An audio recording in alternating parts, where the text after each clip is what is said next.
आपको बताऊंगा लाल चांद का आखिर रहस्य क्या है। चांद अब से कुछ वक्त में लाल होने जा रहा है। इस तरह से लाल चांद दिखेगा आपको, यानी चांद में ग्रहण होगा, चांद धुंधला होगा, फिर चांद का रंग बदलेगा और चांद उसके बाद इस तरह से ब्लड मून, सुर्ख लाल रंग का चांद आपको नजर आने लगेगा। ऐसा चांद, और चांद लाल होगा। इससे पहले देखिए आज देश भर में क्या हुआ। देश भर के मंदिरों में और सुबह ही आरती हो गई। ये देख रहे हैं दोपहर में ही आरती हो गई। वाराणसी की तस्वीर मैं आपको दिखा रहा हूं। वाराणसी में जो आरती शाम को होती है वो दिन में ही कर ली गई है।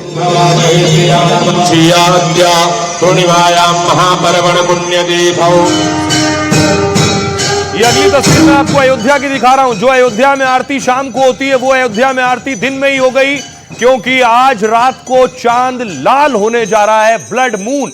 ये तस्वीर अयोध्या में सरयू की आप देख रहे हैं। सरयू तट की भी आरती आज दिन में ही हो गई। ये तस्वीर मुंबई के सिद्धि विनायक की देख रहे हैं। सिद्धि विनायक में भी आखिरी आरती जल्दी कर ली गई, उसके बाद शाम को आरती नहीं होगी। तो देश भर के अलग अलग मंदिरों में दिन में आरती कर ली गई और बाकायदा अयोध्या में ऐलान किया गया कि अयोध्या मंदिर को बंद कर दिया गया है। बाकायदा लोगों को, जो श्रद्धालु भक्त पहुंचे, उन्हें बताया गया। काल लगने के कारण मंदिर बंद किया गया है। कल सुबह का मंगला आरती सुबह 4 बजे और सिंगार आरती सुबह 6 बजे होने के बाद आम दर्शन प्रारंभ किए जाए। यात्री और ध्यान दें, मंदिर बंद हो चुका है। अब दर्शन पुनः कल सुबह 6 बजे से प्रारंभ होगा। दर्शनार्थीगण कृपया ध्यान दें। आपको बताऊंगा कि चंद्र ग्रहण में आखिर मंदिर क्यों बंद कर दिए गए। कपाट देखिए, केदारनाथ के कपाट बंद कर दिए गए, बड़े बड़े मंदिर, बद्रीनाथ के कपाट बंद कर दिए गए। ये केदारनाथ की तस्वीर आप देख रहे हैं। चंद्र ग्रहण से पहले कपाट बंद, बद्रीनाथ के भी द्वार बंद हो गए। ये आप अयोध्या का हनुमानगढ़ी देख रहे हैं, उसके भी कपाट बंद कर दिए गए। ये सिद्धि विनायक देख रहे हैं, सिद्धि विनायक के भी द्वार बंद कर दिए गए। ये आगरा मालवा की तस्वीरें दिखा रहे हैं। देखिए कपाट बंद कर बाकायदा जंजीरें लगा दी गई।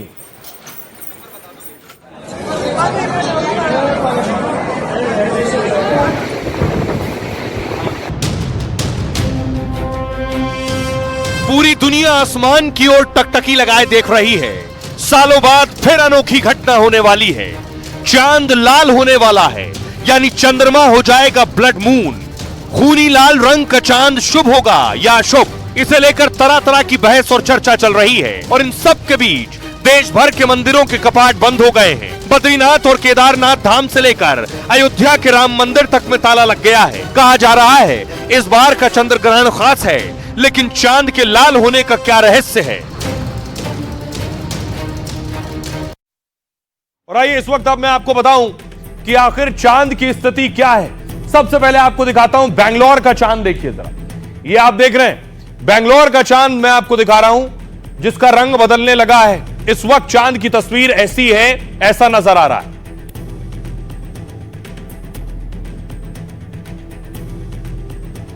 अब आपको बताऊं कि अब ये जो चांद की रंगत आप देख रहे हैं, ये बदलने वाली।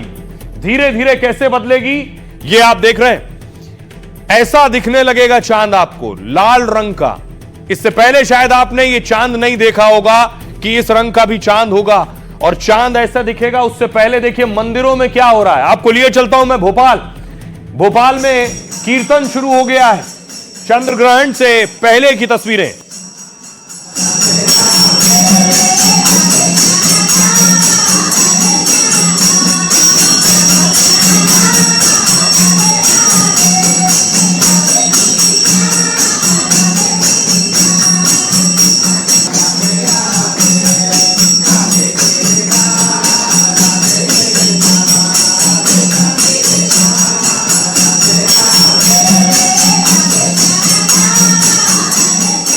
आइए मैं आपको बताऊं कि ये जो आप देख रहे हैं, ऐसा दिखने वाला है चांद। ऐसा लाल सुर्ख हो जाएगा चांद, लेकिन इसकी रंगत बदलती जाएगी।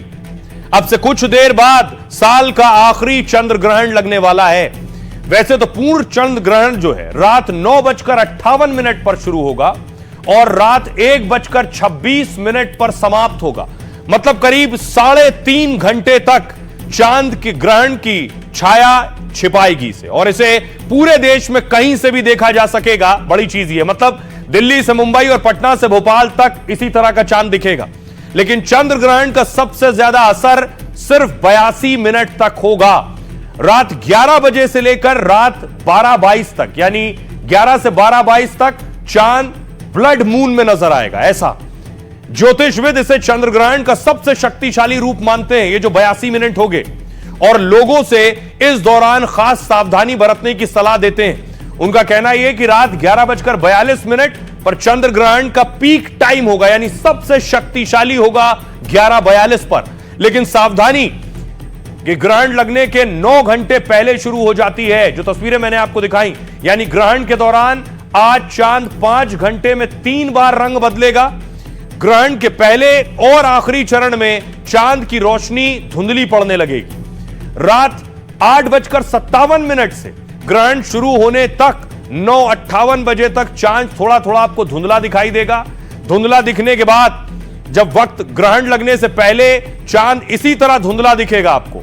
इसके बाद चांद हल्के नारंगी रंग में नजर आने लगेगा, और ग्रहण जब पीक पर होगा सबसे ज्यादा तेज, उस वक्त चांद का रंग गहरा लाल हो जाएगा, और इसे ही ब्लड मून कहते हैं। और टकटकी लगाकर लोग इसका इंतजार कर रहे हैं कि कब यह ब्लड मून होगा। आपको बताऊं, दुनिया की करीब 80% आबादी इस चंद्र ग्रहण को देख सकेगी। एशिया, ऑस्ट्रेलिया, यूरोप के कई देशों में भी यह ग्रहण देखने को मिलेगा। आइए अब मैं आपको बताता हूं कि आखिर यह ब्लड मून जो है, जिसे ब्लड मून कहा जा रहा है, यह क्यों हो रहा है, कैसे हो रहा है, इसे क्यों लाल चांद कहा जा रहा है। पहली तस्वीर मैं आपको दिखाऊं, देखिए जरा, यह आप देख रहे हैं इसलिए हो रहा है।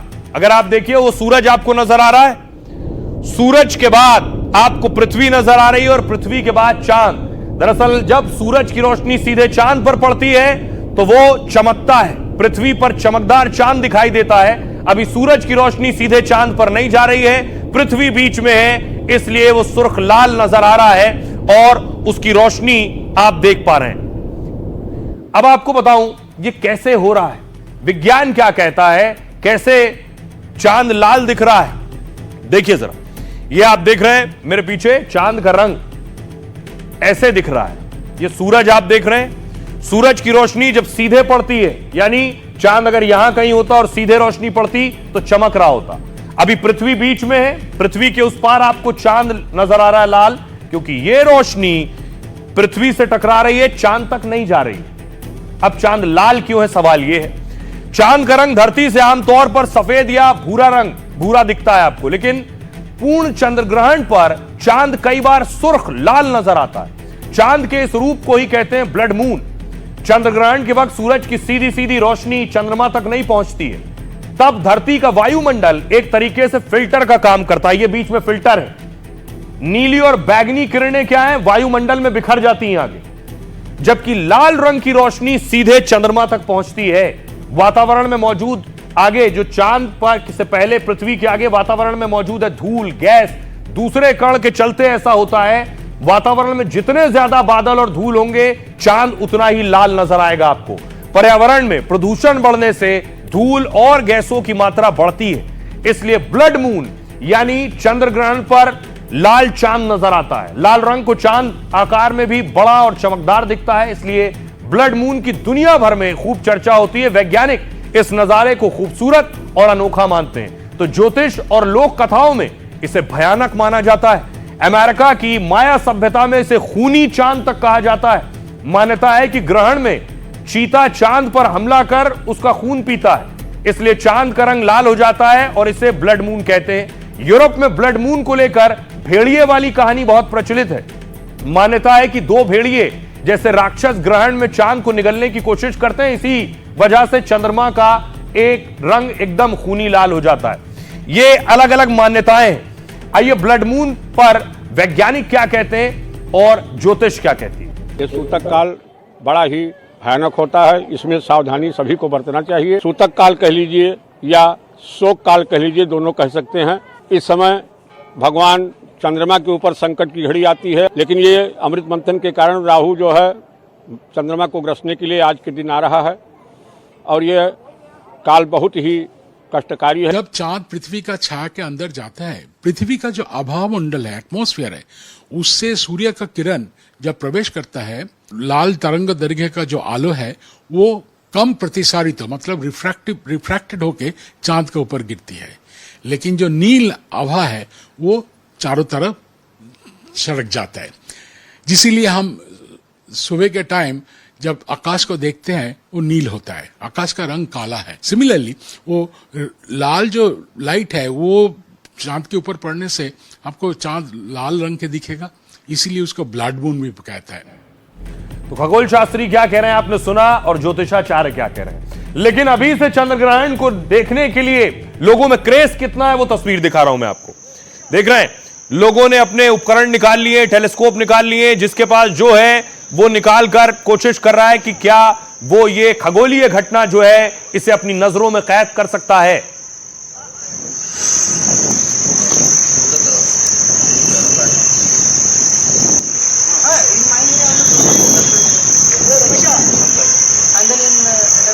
अब आपको बताऊं, सवाल यह है कि आखिर इस मामले को लेकर विज्ञान कुछ और कहता है और ज्योतिष कुछ और कहता है। सबसे पहले आपको बताऊं ज्योतिष क्या कहता है। ग्रहण को सीधे देखने से बचें, पर घर पर रहें, ज्योतिष ये कहता है, नहीं तो दूषित किरणों से आंखों पर असर पड़ सकता है। ग्रहण के समय खाना बनाना या खाना खाना ठीक नहीं है। ग्रहण के नकारात्मक असर से खाना दूषित हो जाता है।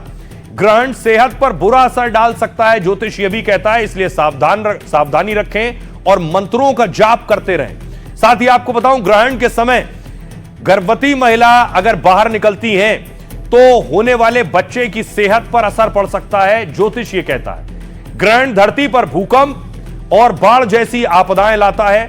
ग्रहण के दौरान नकारात्मक शक्तियां हावी हो जाती हैं और इसलिए कोई नए या शुभ काम की शुरुआत ना करें। लेकिन अब सवाल यह है, ज्योतिष एक चीज कहता है लेकिन विज्ञान इसके उलट है।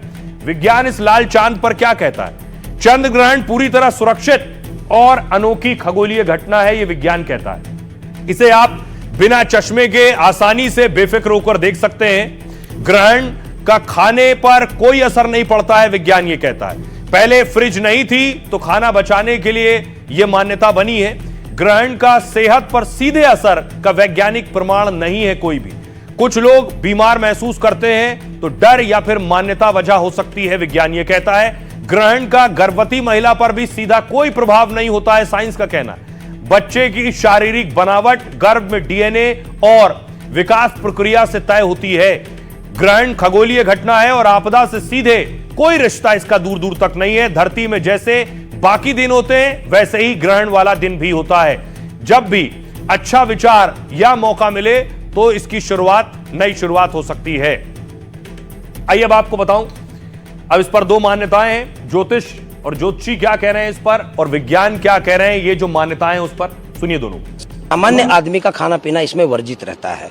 बच्चे, बूढ़े और रोगी ये सब लोग अशक्त होते हैं। स्वस्थ और वयस्क लोगों को हमारी तरह जो है उनको आहार व्यवहार नहीं करना चाहिए। कर्क राशि, कुंभ राशि और मीन राशि, 3 राशि ऐसी हैं कि जिनको नहीं देखना चाहिए। जो भी देखना चाहे वो अपनी नंगी आंखों से ना देखें, या तो एक बर्तन में पानी भर लें। तो आप कोई भी विकिरण रोधी चश्मा जो है उसका प्रयोग करके उसको देख सकते हैं, नंगी आंखों से नहीं देखना चाहिए। चंद्रमा ये एक प्राकृतिक घटना है, ये चंद्र ग्रहण है। और भी पिंडों के साथ में ग्रहण जब रोशनी रुकती है तो देख सकते हैं, लेकिन क्योंकि पृथ्वी सूर्य की, चंद्रमा की अपनी कोई रोशनी नहीं है, वो सूर्य की ही रोशनी को परावर्तित करता है। तो इस तरह से कोई क्षति हो, कोई नुकसान नहीं है, कोई डरने की जरूरत नहीं है। इसको आराम से अपनी छत से सभी लोग देख सकते हैं। और आइए अब आपको बताऊं कि आखिर चंद्र ग्रहण होता क्यों है। वैज्ञानिक वजह क्या है। वैज्ञानिक वजह यह है कि कई बार ऐसा होता है कि धरती सूरज और चंद्रमा के बीच में आ जाती है और इससे सूरज का प्रकाश सीधे चंद्रमा तक यानी चांद तक नहीं पहुंच पाता है। पृथ्वी की छाया चंद्रमा पर पड़ने से ग्रहण हो जाता है। यह वैज्ञानिक दृष्टिकोण है। दूसरा पौराणिक वजह क्या है, यह तस्वीर देख रहे हैं, इसका ताल्लुक है पौराणिक वजह से। मान्यता है कि समुद्र मंथन में जब अमृत निकला था तो विष्णु जी मोहिनी रूप रख देवताओं को अमृत पिला रहे थे उस वक्त। तब एक राक्षस स्वर भानु देवता का रूप रखकर कतार में बैठ गया आकर। और राक्षस स्वरभानु ने धोखा देकर अमृत पी लिया था। यह बात सूर्य और चंद्रमा को पता लगी तो तुरंत विष्णु जी को बताया गया। विष्णु जी ने अपने चक्र से स्वरभानु के सिर को धड़ से अलग कर दिया था उस वक्त, लेकिन स्वरभानु ने अमृत पी लिया था इसलिए उसकी मौत नहीं हुई। लेकिन स्वरभानु ने अमृत पी लिया था इसलिए वो जिंदा रह गया। राक्षस स्वरभानु के सिर को राहु कहा जाता है और धड़ को केतु कहा जाता है। मान्यता है कि सूर्य चंद्रमा ने स्वरभानु यानी राहु केतु का भेद खोला, इसलिए राहु केतु सूर्य और चंद्रमा को ग्रहण लगाते हैं। यह भी मान्यता है कि उसे खाते हैं।